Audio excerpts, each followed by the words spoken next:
ദൈവമാതാവിനും നന്ദി. ഞാൻ എറണാകുളം ജില്ലയിൽ അങ്കമാലി പൊതിയക്കര ഇടവകയിൽ നിന്നാണ് വരുന്നത്. ഈശോയുടെയും മാതാവിൻ്റെയും നാമമഹത്വത്തിന് വേണ്ടിയിട്ടാണ് ഞാൻ ഈ സാക്ഷ്യം ഇവിടെ പറയാൻ പോകുന്നത്. ഞാൻ ആദ്യമായിട്ട് ഈ കൃപാസനത്തിലേക്ക് കടന്നു വരുന്നത് 2022 നവംബർ മാസം 7-ാം തീയതിയാണ്. പലരും കൃപാസനത്തെക്കുറിച്ചൊക്കെ എന്തെങ്കിലുമൊക്കെ പറഞ്ഞാലും ഉള്ള ആശങ്ക പോലെ തന്നെ എൻ്റെ മനസ്സിലും ആശങ്കയുണ്ടായിരുന്നു. എന്താണ് ഇവിടെ നടക്കണേന്നൊന്ന് കാണാം എന്ന് വിചാരിച്ച് മാത്രമാണ് ഞാൻ ഇവിടേക്ക് കടന്നു വന്നത്. വന്ന് അന്ന് തന്നെ ഒരു ഇൻസിഡൻ്റ് ഉണ്ടായി. അത് പറയാവോ സിസ്റ്റർ? ഇൻസിഡൻ്റ് ഉണ്ടായി. ഞാനും എൻ്റെ ബ്രദറിൻ്റെ കുട്ടിയും എൻ്റെ കുഞ്ഞും കൂടിയാണ് ഇവിടേക്ക് വന്നത്.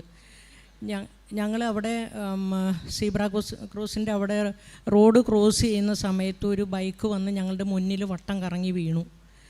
ശരിക്കും ഞങ്ങൾ 10-15 പേര് കൂടിയാണ് കടന്നു വന്നതെങ്കിലും ഞങ്ങളുടെ 2 പിള്ളേരുടെയും ഡ്രസ്സിൻ്റെ ഒരു നിറം കണ്ട് ആ വണ്ടി കറങ്ങി വീണ അയാൾ ഞങ്ങളെ വന്ന് പള്ളിയകത്ത് കയറി ഭീഷണിപ്പെടുത്തുകയും ഞങ്ങളോട് 15,000 രൂപ കൊടുക്കണമെന്ന് പറഞ്ഞ് ഞങ്ങളെ ഭീഷണിപ്പെടുത്തുകയൊക്കെ ചെയ്തു.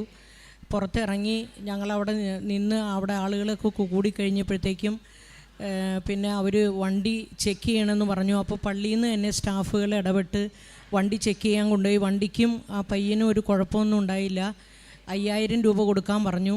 അത് കഴിഞ്ഞ് അച്ഛൻ ഇടപെട്ടു എന്ന് ഞങ്ങൾ പിന്നീടാണ് അറിയുന്നത്. സ്റ്റാഫുകൾ തന്നെ ഇടപെട്ട് 2,500 രൂപ കൊടുത്ത് പള്ളിയിൽ നിന്ന് തന്നെയാണ് അത് കൊടുത്തത്, ഞങ്ങളുമല്ല കൊടുത്തത്. അത് എനിക്ക് ഒരു വല്ലാത്തൊരു ചങ്കിടിപ്പ് പോലെ തോന്നി. സാധാരണ അങ്ങനെ ഒരു സ്ഥലത്തും ഇടപെടുന്നതല്ല. പക്ഷേ അച്ഛൻ എങ്ങനെയോ അത് അറിഞ്ഞ് ഇടപെടുന്ന ഒരു കൃപാസനത്തിലേക്ക് കടന്നു വന്ന മക്കൾക്കൊരു ബുദ്ധിമുട്ടുണ്ടാകരുതെന്ന് വിചാരിച്ച് അച്ഛൻ ഇടപെട്ടത് എന്നെ ഒത്തിരി ചിന്തിപ്പിച്ച് കളഞ്ഞു. പിന്നെ ഞങ്ങൾ തിരിച്ചു പോയപ്പോൾ ആ പൈസ കൊടുത്തിട്ട് ഇവിടെ വാങ്ങിച്ചുമില്ല. ഞങ്ങൾ പിന്നീട് ഒരു സമയത്ത് വന്നാണ് ആ പൈസ തിരിച്ച് ഇവിടെ പള്ളിക്കകത്ത് നേർച്ച സ്ഥലത്ത് വെച്ചിട്ട് പോയത്.